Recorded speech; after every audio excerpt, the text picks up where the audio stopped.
are going to have is going to be a conversation that you probably might not know of, or maybe you have some information about, but you want to know more in depth about it, okay? We are going to have Madam President come up again, and she's going to introduce the panelists.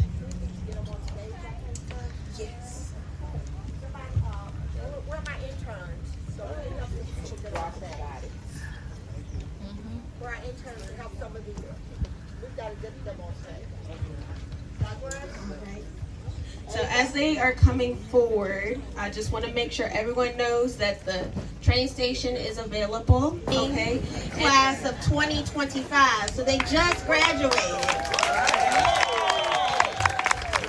And I thought it was so interesting to get the graduating class of 2025 to really interview some of these Lovely people that's on stage for today. All right. So, Madam President, would you like to?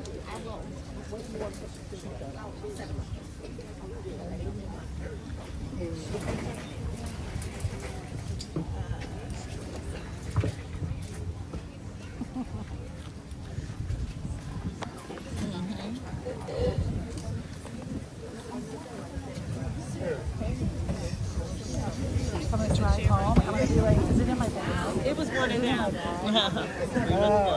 God, yes. I'm just like, they're freaking me out. It's fine. It's a spider thing. Stranger. I'll live. All right. I want to thank Rachel for that wonderful speech. We had our history lesson for the year, and hopefully you gained good knowledge. It's very high honor for me to be with this group. This group was the first seniors. A lot of students integrated during the 60s, but this is the first senior group that graduated from Orange County High School, and I am corrected, it was 66, although your program says 67. So I give them a hand to start because they left Carver, their friends, ready to graduate their senior year. It was a supreme sacrifice, and your community loves you and appreciates you for the sacrifice we know you made for our future generations. So I'm going to introduce each of the participants. Brenda Terrell Jones couldn't make it because of family illness, so instead of 5 on our panel, we have 4. This group also happened to be the highlight of the first Black History program we had at Orange County High School, and Rachel can attest. The program outgrew the auditorium, and we had so many people to show up that we had to actually hold the program in the gym. So we are blessed to have you all with us today. So I'm going to do the introductions. Just raise your hand. Paulette Johnson Adams. Paulette did a great duty to her community in being willing to relinquish her senior graduation with her friends from Carver, George Washington Regional Carver, to be in the first group of students to integrate Orange County School. Paulette grew up in Orange County and has remained here all her life. She would have you know first and foremost that she is a child of God. Amen. Amen. She's a child of God. She's always worked with and loved children. She spent 14 years with the Head Start program in this county at the schools of Orange Elementary as well as Gordon Barber. She's been a caregiver to many children over the years, and a mama too, I imagine, to include her grandchildren as well as her great-grandchildren. And I have had the honor to teach some of her grandchildren. But her passion over the years is her love of dancing. Paulette just loves to dance. Next we have Frederick Boar, hand in the air. He's a community guy, known him all my life. He states that he is one of God's blessed soldiers. He has children, 1 grandson, and 2 great-grandsons. 2 great-grandsons and 1 great-granddaughter. And 1 She just got born. Well, correct that. That's your fault. Yeah, he retired from ironworking after 30 years and then was a certified safety consultant for 11 years. Before he retired, he has enjoyed traveling through the islands, Mexico, Hawaii, Japan. He enjoys on a personal level fishing, church, loves his church, and socializing with many of his friends all over the United States with his wonderful partner, Patricia Perry. I have also had the honor of teaching one of my great students. All right, next we have Patricia Sherwood. Patricia's down front. Raise your hand. Patricia's also my neighbor. Her families and my families grew up together. She says greetings. She is a retired federal employee who is pleased she is not working for our government under the current administration.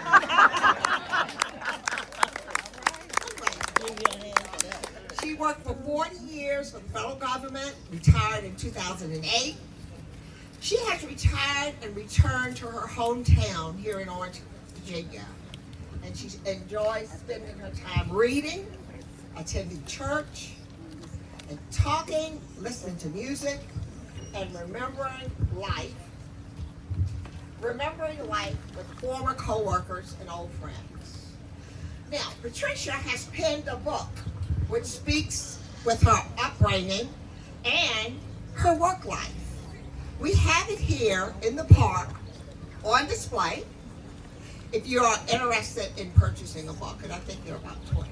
But I've been reading it, and it's really interesting, talking about her childhood and the steps she took in the government to move forward. Once again, you have paved the way for others in government to have opportunities, and I sincerely appreciate that.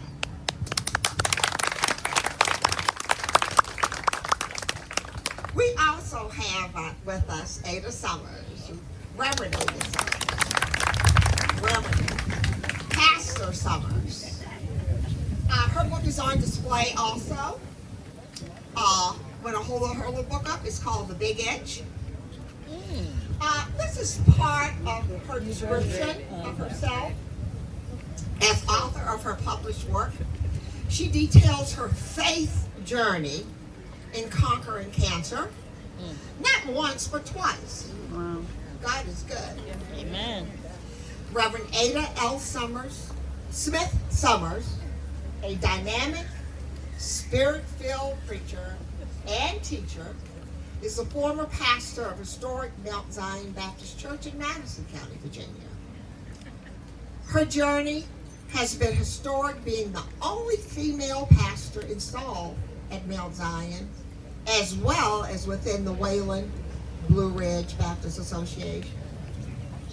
Her love for God is evident in her life as she leads as pastor, a loving wife, a devoted mother to her children and grandchildren. She enjoys spending time with family, traveling, writing, blessing others, and being a grandmother to 4 grandchildren. Now, you haven't had any more. She is an ordained minister holding a Bachelor of Theology. She believes that to move forward, it is our responsibility to perfect the gift. Perfect the gift so that we can present Jesus through our ministry of excellence. And once again, I thank you all for being here from the bottom of my heart. Frankie, raise your hand. My sister Frankie, baby girl, was my schoolmate at OCHS. So it's all relative. So at this time, we're going to start our panel, and the program is going to be laid out. We have students here who's going to ask questions. And someone on the panel will answer the question based on your attending Orange County High School. And if someone else in the group wants to add to the question, you all can pass the mic back and forth. So, I'm going to allow these ladies to get started. Oh, you already passed it out. Ladies first, you know. I gotta be kind to everybody. Hello. We want to thank you guys for being here with us today. My name is Ananda Brown, and this is Shayna. Louder, louder. Can't hear you. Oh, I'm sorry. This is Ananda Brown. And I'm Shayna Boyd. Nice to meet you. So first, we want to start off with, we have some sections of questions here. The first question we want to ask you guys is, what do you remember about your first day at a newly integrated school? As I can remember my first Hold your day, mic up, Mom. Close your Mommy. I'm sorry. As I can remember my first day, I have to go back to riding the bus. It was only 2 of us blacks on the bus. And as we would get on the bus, we got stared at like we were just animals. And as we sat down on the bus, I was sitting at the front, sandwiches was thrown at us. Like peanut butter sandwiches, chicken, or all kind of names were called. So even getting off the bus, it wasn't a very easy time. Getting off the bus and going into the schools, the teachers didn't receive us well. We were standing out in the hallway with the other students, the white students, and whoever was in charge, one of the teachers that was in charge of the hallway that time, told everybody to go in their classes. So we saw that we were going to our classroom, our study room, and we see the white kids would still be outside, and she wouldn't say anything. So, this happened 2 or 3 days to me, and so one day when she told everybody to go in, I didn't go in. I didn't go in because they didn't go in. And she told me, you need to go in your classroom. I said, when the other kids go in, I will go in as well. So she left me alone and I didn't go in. But even going into the classrooms and being apart, it was like the other kids didn't want to sit beside us like we were stinking or dirty or whatever. But it was of the most worst day in the worst year of my life, being in an integrated school. My parents made me go. I didn't volunteer. They made me go. But I can say one thing about going to that class. I left Carver where everybody knew everybody and everything. But going there, I knew I had to study hard. Because I didn't want these folks to think I was stupid or dumb. So I had to study so I could make it, in my class.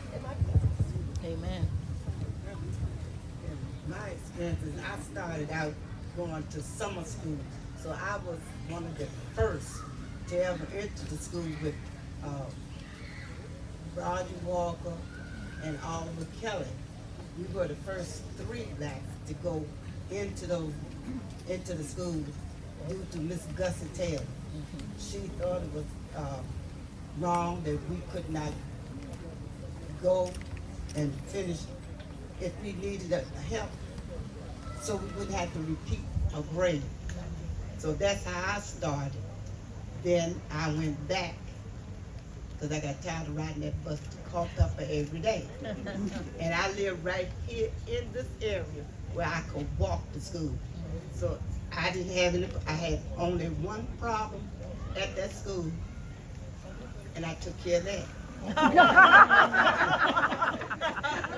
The boys standing around the locker, and I said, well, the girl that was with me, I said, you get on my left side because they are going to try to do something. They was all standing around at the locker.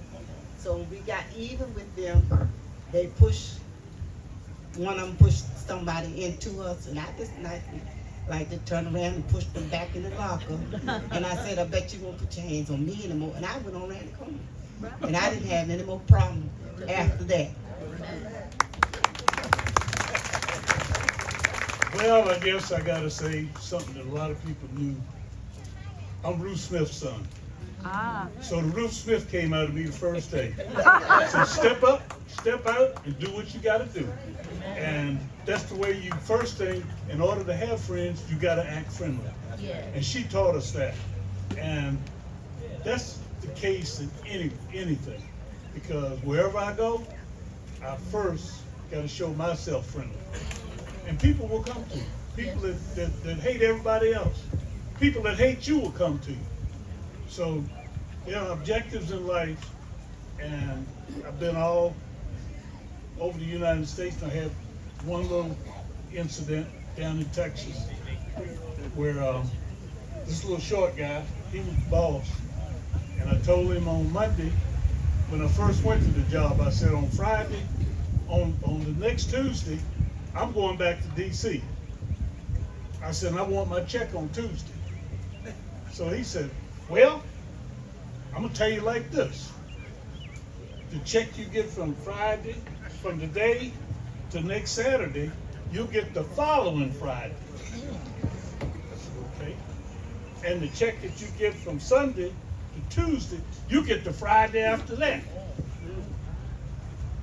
I said, all right. I said, but what you gonna do if I hit you upside the head with a 2x4? That Tuesday, I got my check on time. So you gotta make yourself, be yourself.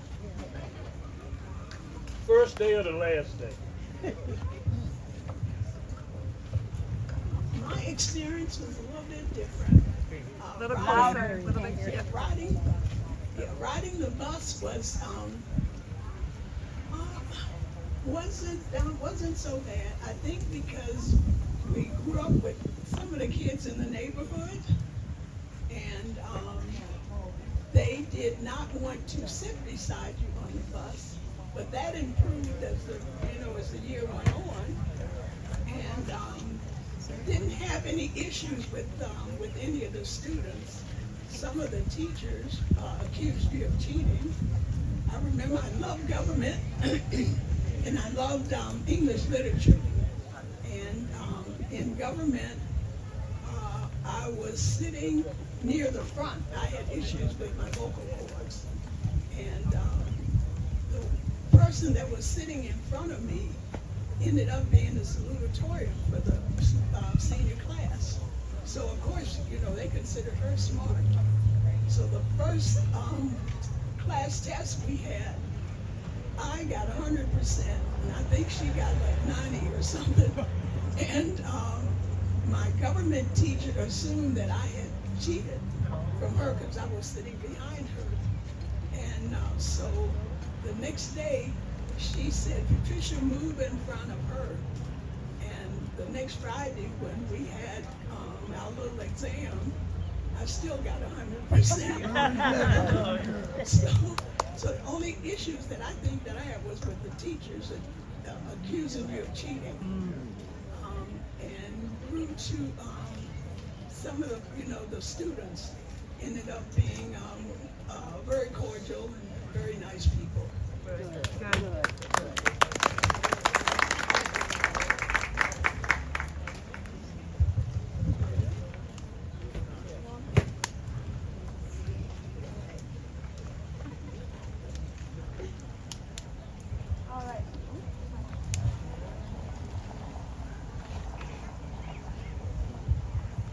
Okay, thank you guys for those responses. The next question that I want to ask is, were there moments where you questioned, was transitioning into a newly integrated school worth it? It's always a question. And I questioned it, but then I put myself in the position that first thing I didn't have to ride 25 miles to school. So I was going to stay there.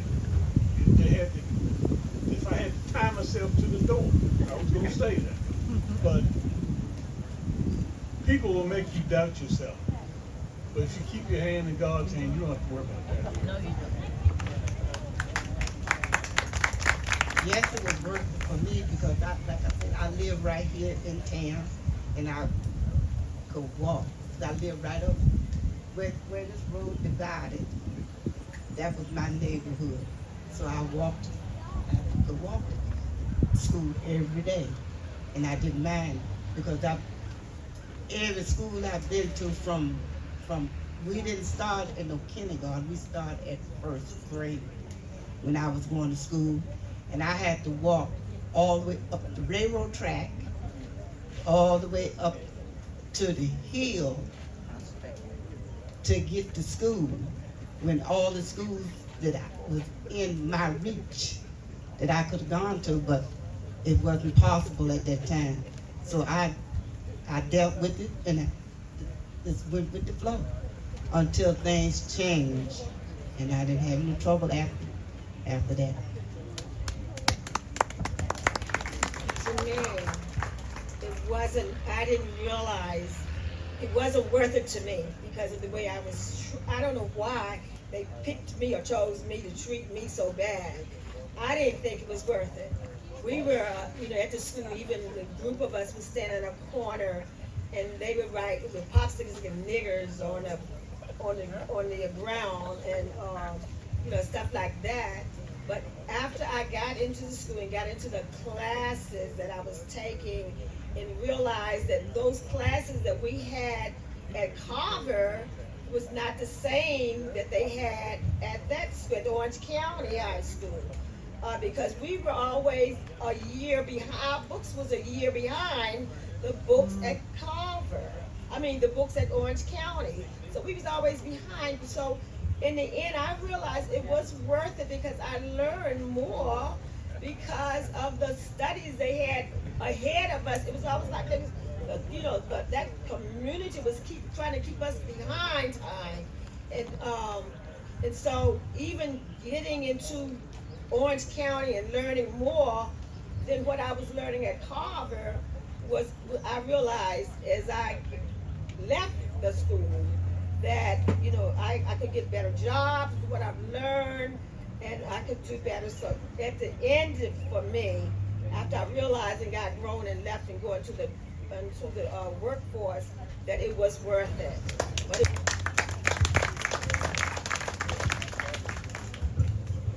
Yeah, I think it was worth it. It helped me build more confidence. I thought I was pretty confident, but I felt I could pretty much do what I wanted to succeed. And I guess made a couple of friends, folks that I considered friends. Especially after I, returned to Orange and was going to exercise classes and ran into old classmates, and we would, have lunch together, things like that. But yeah, I think it was worth it, very much so.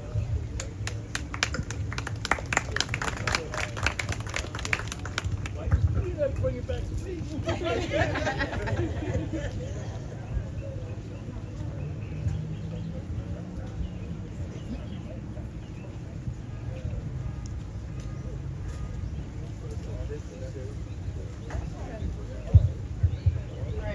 I want to thank you guys for being here again. Can I get another round of applause for them? Thank you.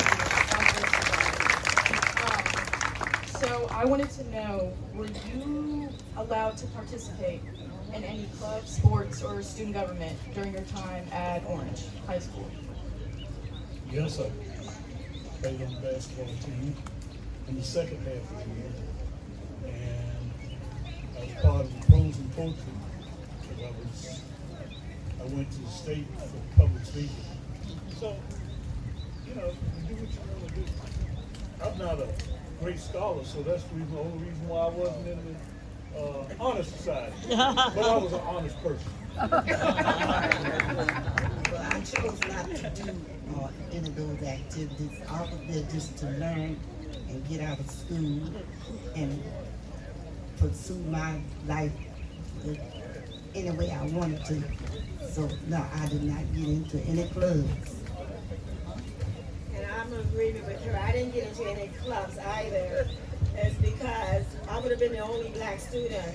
And like I said, when I was in the classroom, they didn't want to be bothered with me, so I didn't want to be bothered with them after. I wanted to go home and be in peace and enjoy my life with my brothers and sisters. So no, because like I said, on the bus, I was broke. They was do stuff at me. And then one day when they were on the bus, I'm just gonna tell this little part of the story. One day I was on the bus, and I got off every evening crying. For 2 weeks I got off the bus crying because they were so mean to me. And my brother and sister, my older brother and sister told me if I get off that bus again and cry, they were gonna beat me. Oh, they taught me how to curse, and they taught me how to fight. So, the next day when I got on that evening when I went to the principal and told him he didn't do anything about it. So the third time I went to the principal, I said, if you don't do something about this, I'm taking matters in my own hand. He didn't do anything about it. So that evening when I got on the bus, every seat was full of books. They wouldn't let me sit down. So I stood up behind the bus driver's seat. And I told those people, I said, I can beat all of y'all at one time, but I can take you one at a time. And when they got off the bus, I just kicked them.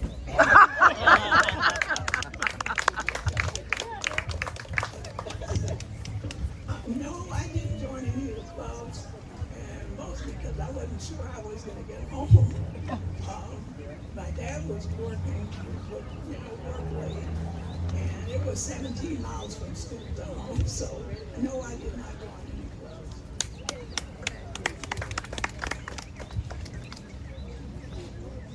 Playing that game again.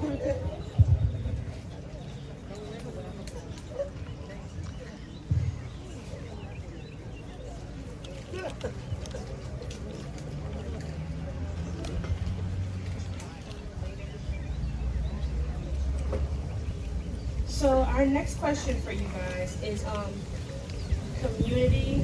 It surrounds like your experience in the community around that time. So did you face any retaliation outside of schools and stores or churches or neighborhoods? No. That's all I can say. Because everybody in the neighborhood and the community knew already. Because we were farmers' kids, and being farmers' kids, everybody knew everybody. And if you came to Marshall Jackson store, they knew me anyway, because that's where I worked. So he didn't tolerate it. I can't tell you some of the stories. Yes. Like I said, I grew up in town, and we had a movie theater, and the blacks were not allowed to sit downstairs. We had to sit upstairs, and we went in the front door to pay, but when the movie was over, we had to go out the back door. Okay. So one day I was up there, and I went downstairs to get some popcorn. And the lady, I was standing there and everything. She wouldn't wait on me. The white kids kept on. So I asked, I said, ma'am, I was here first. And she didn't say anything. I said, okay. So when she got around to me, I said, no, thank you. And I went on back upstairs. Because we had to sit up there. But the kids that was down below didn't know we had the better seat. Because you could see the screen better. If you sitting down where they were, it was too close. So we had better seats. So no, I didn't have any problems with the community because I came from a family of 11 and we had one car and we couldn't go different places. So we was among ourselves. Even in the little community that I lived in, we were the only black family right there. Two white families on the side of us. And they were grown people, and I guess they had a little bit more. I don't want to use the word knowledge. They was a little bit more kinder, I guess. So I didn't have any problem. So I guess like Douglas, I grew up in a farming community and we knew everyone, so you're always walking back and forth to whoever house it was. Mostly family around, but there were white farmers around too that we could walk to, and we had the general store that we walked to, and I guess Staples, and we all and my grandmother used to play together, so it wasn't so bad.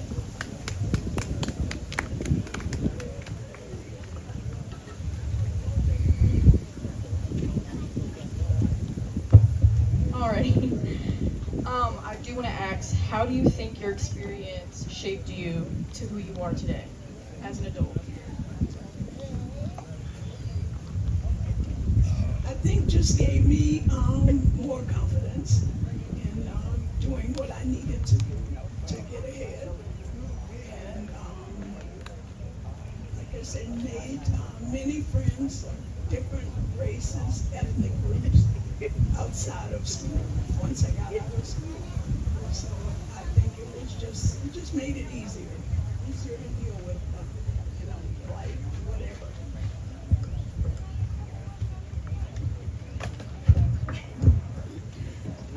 It shaped me to be a better person.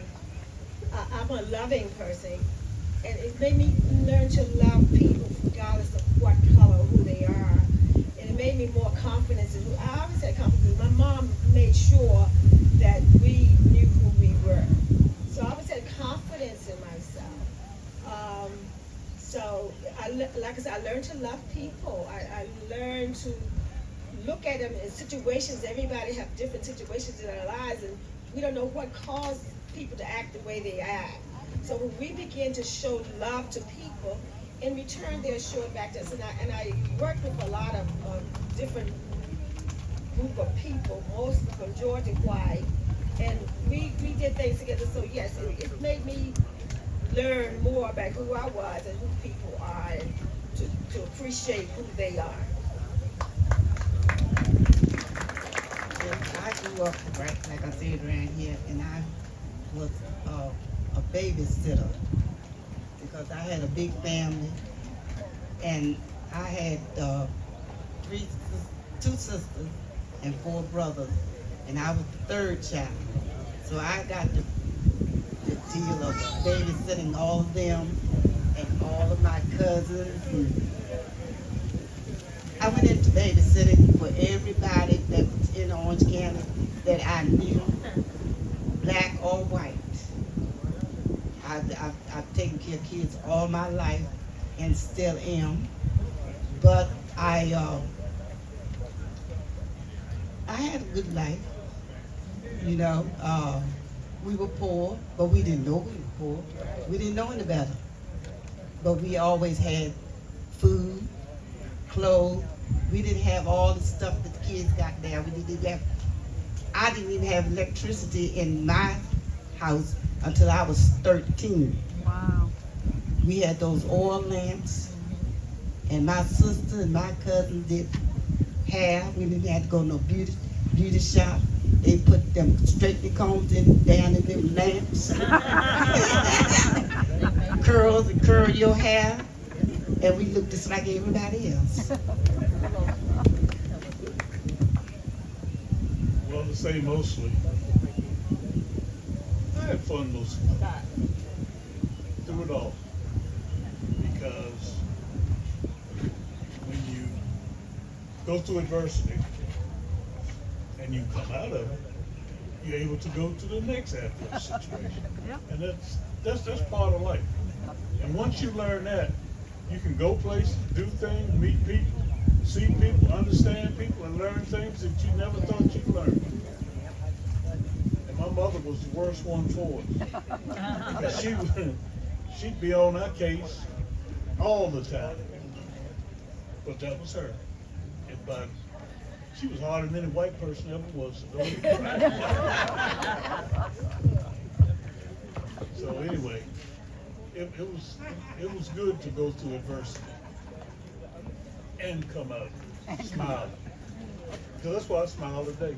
Because I see stuff on television now with this administration, with other administrations, and I already got it figured out before somebody says, "Oh, you know, this happened and that happened." Oh, just sit down and be calm. You'll learn.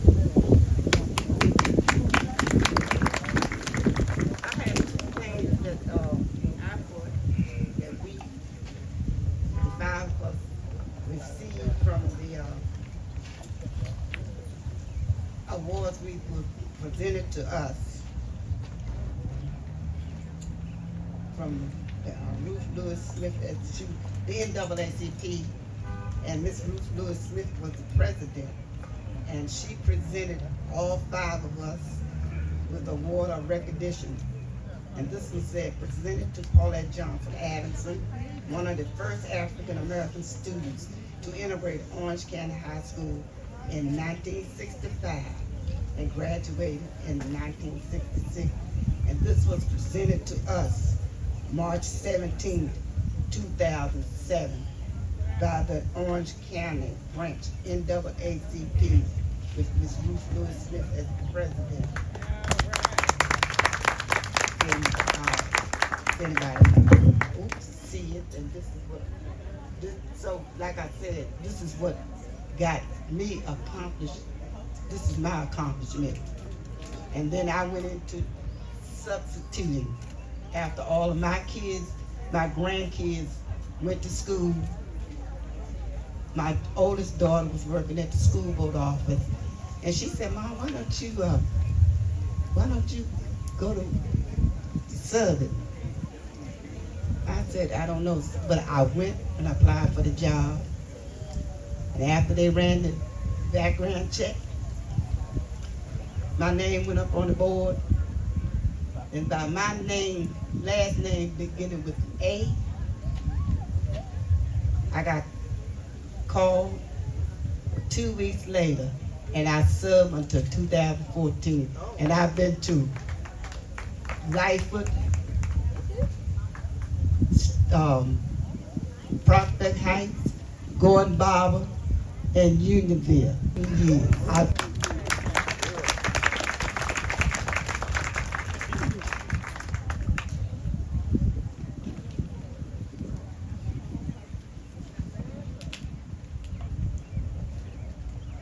Okay, so we have time for one more question, and just before you guys answer, once again, we want to thank you so much for being here and sharing your stories with us. Yes. And so this question is kind of targeted towards the young people who are here. You know, me and Shayna just graduated Orange County High School this year, and we have other students here that are already in school. So from your perspective, if you had the chance to speak to your younger self on the first day of school, before you went in there and had to deal with everything, what would you say to yourself? just be true to yourself. Go in, just respect them, and they will respect you. Yeah. I think that if I had to do this, I think that if I had to do this over again, just be a different me, I may have addressed the situation better. As I said, I had confidence in who I was until they tried to pull it from me. But I think that I allowed that to happen. They didn't do it. I allowed them to do that. I would have ignored a lot of the things that had happened. Some things I couldn't ignore, but I would have ignored a lot of things that happened. And I said to you guys, you have gone through so much less than what we've gone through. We paved the way for you, even to get into the school that you're in, and all the opportunities that it allows ahead of you. There are so many things that you can do, and just remember that you are very valuable. You are loved, and if you keep your hands in God's hand and have the joy of the Lord, regardless of what situations you might go through, you're gonna make it. And don't put yourself down. You can be the president of the United States. You can be the senators, the congressmen, and doctors and lawyers. You can be all those things because we are very smart. Not just some of us. All of us here are very smart people. And we gotta use the gifts that God has given us. He's afforded us so many gifts.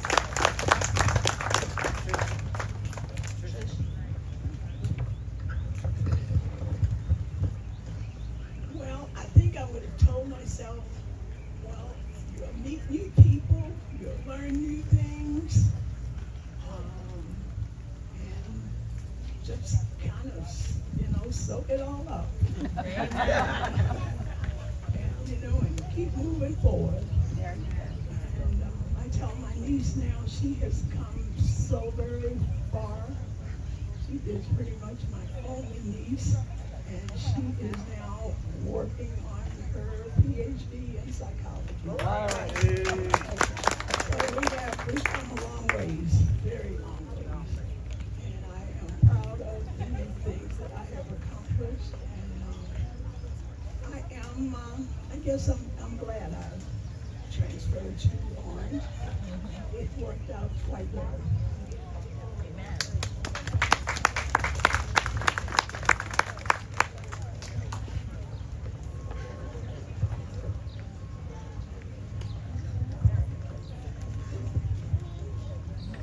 Let's give a round of applause for the phenomenal. Thank you so much, and thank you for your time. I learned something, and I'm grateful for you all to making an impact for me and everybody else here in the crowd today. So thank you so much. God bless you all. Oh, you're fine. You're fine.